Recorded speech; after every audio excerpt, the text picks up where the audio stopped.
मैथिली आ भोजपुरी के सबसे नीक चैनल एपी प्रोडक्शन दरभंगा के एखने लाल बटन दबाकर सब्सक्राइब करू और घंटी के निशान बटन के जरूर दबाओ ताकि नव नव ऑडियो आ वीडियो अहाँ सब लग तुरंत पहुँच सके।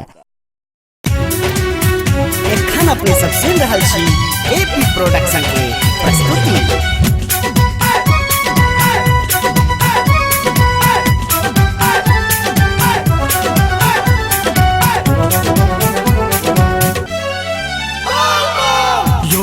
सुनु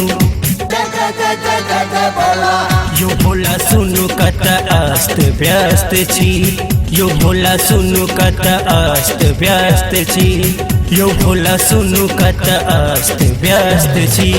सुइया पहाड़ी ऊंच नीच खारी काबर के वजन लगैया भारी, चलत चलत हम पस्त पस्त छी। यो भोला सुनु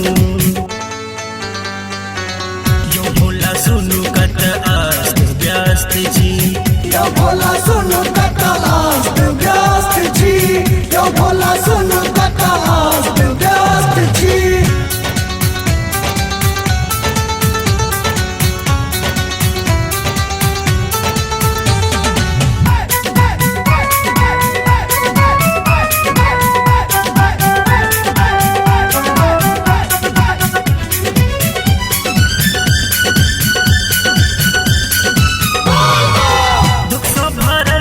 सुनु